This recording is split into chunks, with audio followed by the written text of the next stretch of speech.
Greetings. Salutations. My name is William P. Walker. And I'm going to tell you a story about how my father, my mother, and I arrived in Dewitty, Nebraska. What about those black folks in Dewitty, Nebraska? Most of you never heard of them, have you? And the achievements of these pioneers are almost forgotten. Dewitty, Nebraska was an outstanding community of souls living in the sandhills of Nebraska for over 50 years. Today, the structures they built are all but gone. Their locations mostly unmarked, and the achievements of these pioneers are all but forgotten. Despite efforts to save this narrative, it has undergone demolition by neglect. Dewitty, Nebraska is important to all Americans because the homesteading story is typically one told as white Americans traveling westward. However, the movement knew no color lines. The Homesteading Act of 1862 had no race restrictions. The Civil Rights Act of 1866 clarified that black Americans were citizens too. They too were entitled to 160 acres of public land. But relentless white violence virtually stopped all settlement progress for blacks. The town was unincorporated in 1936. Albert Riley Jr. was the last resident to leave. Dewitty had a robust farm economy. The farmers all grew different vegetables and they shared them, so they had everything of what they needed. Dewitty also had its own integrated schools. William Hanna, the village barber, hosted an annual picnic for everyone on the first Sunday of August. My name is Robert Daddy Hannes. I'm one of the original founders of our town, Dewitty, Nebraska. And they see me in the road and they call out to me. They see me in my pound 10. Daddy Hanna, Daddy Hanna. Yes, I cut their hair on the weekends. And yes, I sponsor the annual picnic, the Dewitty Picnic, every August the first Sunday. We were awoke. I want you to know that we were awoke. Marcus Garvey was in New York City. 1 million people signed up to go back to Africa. And we were awoke because we knew that we were in our own land. We were doing the same thing. We were being prosperous in our own land. You see me in the road and you call out to me. You see me in my mountain team. Dewitty beat the odds. Over 170 black families lived in homesteads near Dewitty and Brownlee. They previously resided in Dawson County, Nebraska. Dewitty, Nebraska was named for the man who opened up the first post office. He and others established a community that flourished. The Dewitty homesteaders were good neighbors. Everyone faced challenges, but there was a sense of cooperation between the whites and blacks of Dewitty and Brownlee. Mutual survival was the thing they all had in common.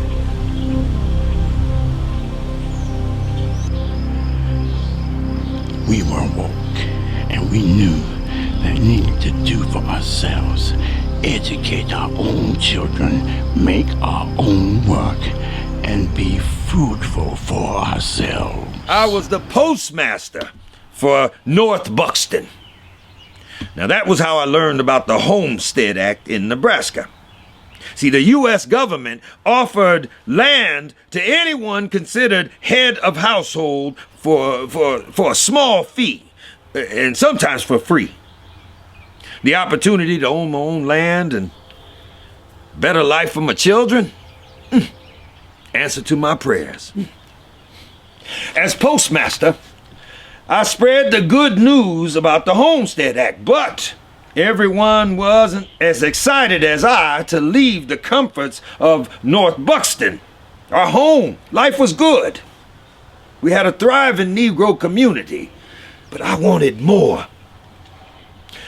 12 families agreed to travel to Nebraska. We traveled 1,700 miles, but with determination, we made our way to Nebraska. The Rileys, the Emanuels, the Browns, other families made their way to Overton, Nebraska in 1880. And in 1888, I acquired land through the Timber Culture Act. Then my wife, Sarah, she died giving birth to our youngest, Elihu.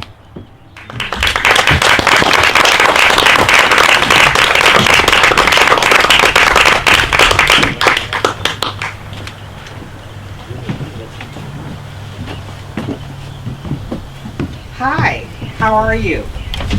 My name is Sarah Curtsy Walker. I was born in Indiana about 1854.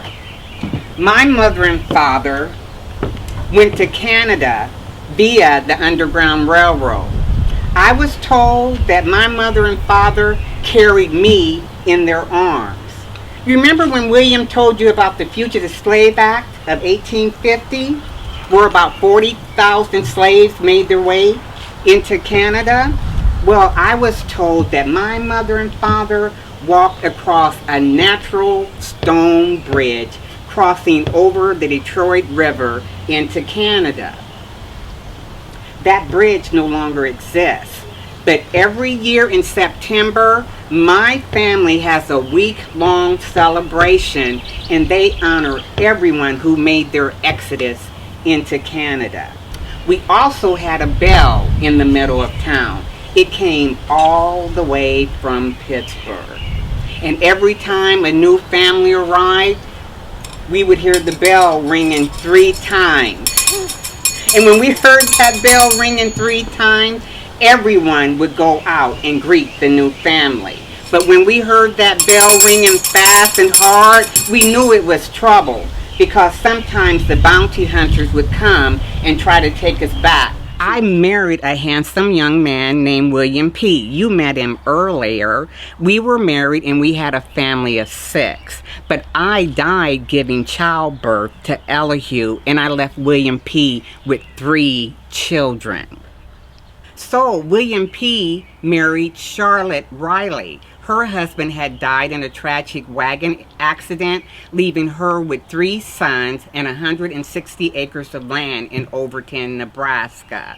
So as a result, the Kincaid Act offered another 640 acres of land in the Sandhills. So William P. and Charlotte started their new life together in what we call Dewitty, Nebraska. My name is Denise Scales, and I am a descendant of Dewitty. Someone told us that on Saturday night that they could hear people in Dewitty singing songs. They could hear it over in Brownlee, which was the neighboring community. And so some of the music they heard went like this. When you pass me to your heart, I'm in a wooded part, a world where rose is blue.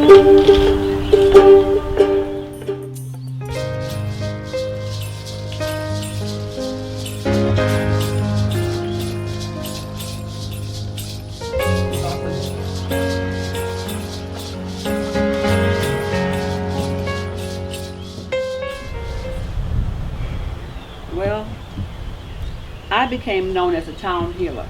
That's right. I had the ability to heal both people and animals. They say My father, William P., had the gift of laying hands, so it's safe to say that he handed that gift down to me. Let me share a few stories with you. One day they called my father and I down to the barn where there was an ailing horse. We went down to that barn. The horse was down on all fours. We laid our hand on that horse, and that horse jumped up and walked away as if there was nothing ever wrong with him. Another time they called me down to a house where there was a lady who was very, very ill. I went down to the house. I quietly walked into the bedroom, sat down in a chair beside the bed, and as I looked down, there was blood everywhere. I quickly began to pray, and as I prayed, the blood just dried right up. Many of you may not know that the winters on the Dewitty homestead were long, harsh, and cold, and as a result, the people began to die. And as a town healer, I felt it was my responsibility to keep my people from dying. So I got to work. I worked all spring, I worked all summer, and come fall, I had created a bracelet for every child and a necklace for every adult. Now, I'm not going to tell you what concoction I soaked it in, but I will tell you there were less deaths that winter. As for my own family, they eventually left the Dewitty homestead and moved to Valentine, Nebraska, because the children could get a better education there. I eventually moved to Lincoln, Nebraska, to be closer to my older sister and her husband. My last known address was 1209 O Street. So I brought some things with me tonight, and I want to share them with you. I have my ginger root. We all know what ginger root does, right? I have my oils. Put that all in those aching arms, those aching knees. And I brought my magic powder. And if you want to see me after the show, I might be able to work some of my magic. My name is Avis Roper, and I am a descendant of Dewitty.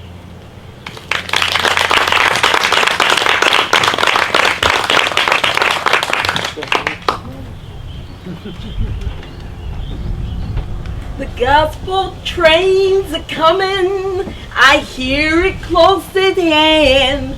I hear those wheels are rolling and rumbling through the land. Get on board, little children, get on board. Little children, get on board. Little children, there's room for many more.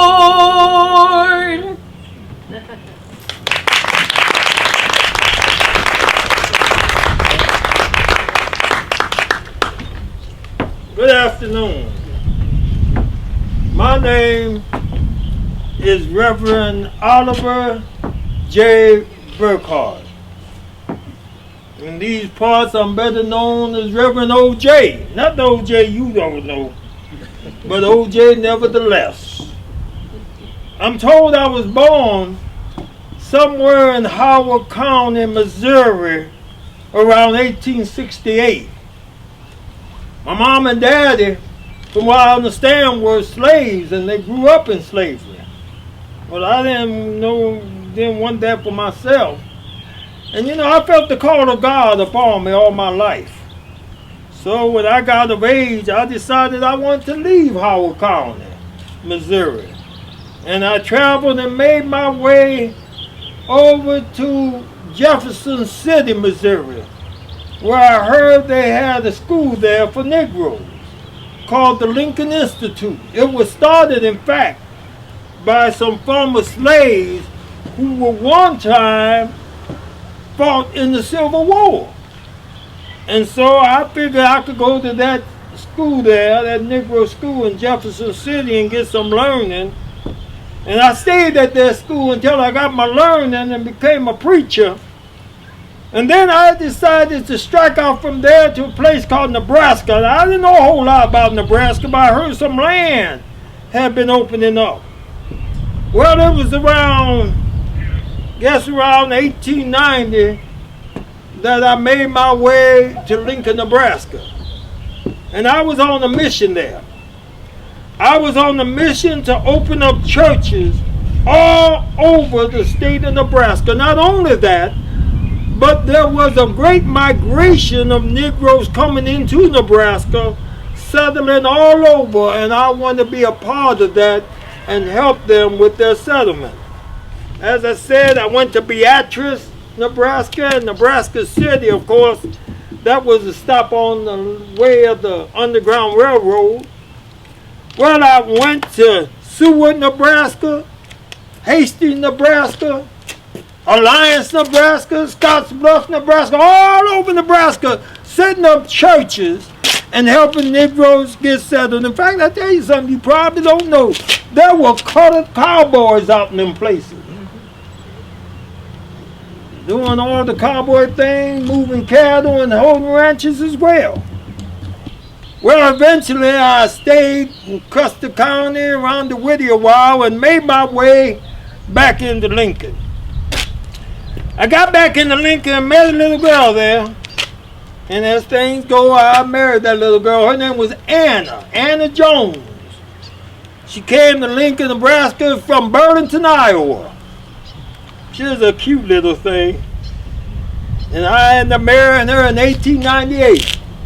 We got married, and now preaching is a great calling, but it don't pay a whole lot of money, you understand. So I had to get a job. I started working at the railroad as a waiter and also as a Pullman porter. And with that money and the work that I did as a preacher, I was able to buy a house in Lincoln, Nebraska at 1236 Washington Street. 1236 Washington. Let me tell you, I understand that house is still there. It's on the public registry there. It's been preserved for history's sake at 1236 Washington Street in Lincoln, Nebraska. And if you came by the house, let me tell you, you might not be able to get through the door. Because my Anna, she was gifted painter. She painted everything. And when I say everything, not only the canvas that she had, she was good in oil paints and setting and painting china, painting bases, and did all of this and became known all around the country. She won a great big award up there in Virginia somewhere.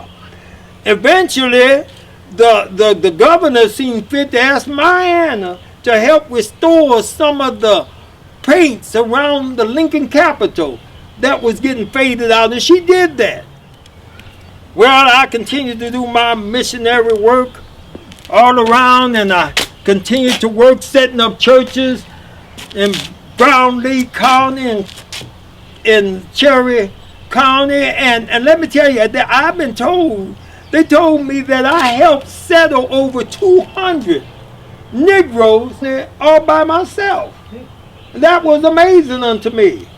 And I helped set up the first African Methodist Episcopal Church in 1910 in Dewitty, Nebraska.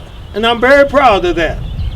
Well, I continued to work. I became chairman of the Negro League, Civic League, to help Negroes get jobs as elevator operators in Omaha and also as a clerk in Ord, Nebraska.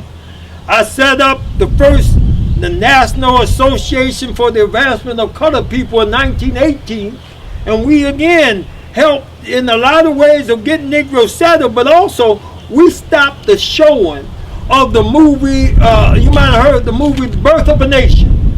We stopped that movie from being shown because we thought it might inflame people against the colored folks around that area.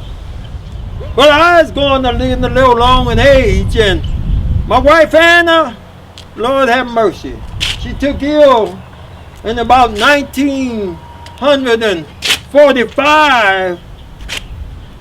Lord called her home. She died in 1945, and I, for some reason, didn't want to stay around Lincoln a whole lot more. So I took myself up in Omaha and started a little church up in Omaha called Christ Holiness Church. And I continued to preach the message of the gospel as best I could. And then the Lord called me home. He called me about 1951. I don't know how old I was. About 1951 was the time I died, and they took my body and took it back down to Lincoln, Nebraska.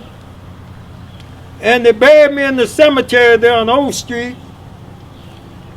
And on my tombstone, I understand they got, "Here lies the helper of the unfortunate of humanity." And wouldn't you know, they buried me right next to my beloved Anna. And on her tombstone it's written, "Here lies the helper of the unfortunate of humanity." God bless y'all.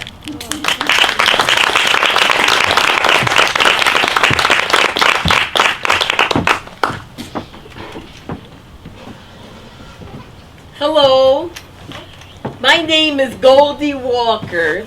I was born October 1st of 1897. My parents were William P. Walker and Charlotte Baldwin, who was William Parker's second wife. Now, I was born in Overton Village, and that's in Nebraska, Dawson County. But my father told me a story about why they were in Nebraska. He explained to me that they had escaped the slave master by way of the Underground Railroad, and they had gone to Canada. But when they heard there was a homestead availability in Nebraska, then they decided to move. And my father and his family, along with several other families, traveled to Nebraska. I taught in School District 164. And 164 had a few schools there, and I had to travel around to the schools. And it was difficult traveling for me, but for the students it was even more difficult. Some of them had to walk 2 miles, 3 miles, 4 miles to get to school. Now, the state of Nebraska did not want children to walk that far to get to school, but in the area where they were, it was unavoidable. I was educated at Kearney State Teachers College in Kearney, Nebraska, and I was also educated at Black Hills Teachers College, but that was in Spearfish, South Dakota. That's how much I traveled. In October of 1947, I was invited to be a delegate to the Valentine Teachers Association meeting. And when I appeared, I have to tell you this because I thought about it much later on in my life. Some people were very happy to see me because they knew how hard I worked to educate these students. But some people were not as happy to see me. They didn't expect a woman of color to be a delegate appearing at their session. But I have to tell you, my husband, whom I married and who also served in World War I, we stayed 25 years in Dewitty. In fact, most of those Dewitty families did. The longest settlement of black people in Nebraska. And in 1936 was when we made the decision that we also had to move. I moved to Valentine, Nebraska, where I continued to teach. And on July 12th of 1956, I died. But let me tell you something. On my deathbed, I thought about what I had done in Nebraska and how I had contributed to the education of many children. And I also thought about what William P. Walker said. He said, don't ever give up. Don't ever lose hope. Keep your hands on the plow. Got my hands on the gospel plow. Won't take nothing for my journey now. Keep your hands on the plow and hold on, hold on, hold on.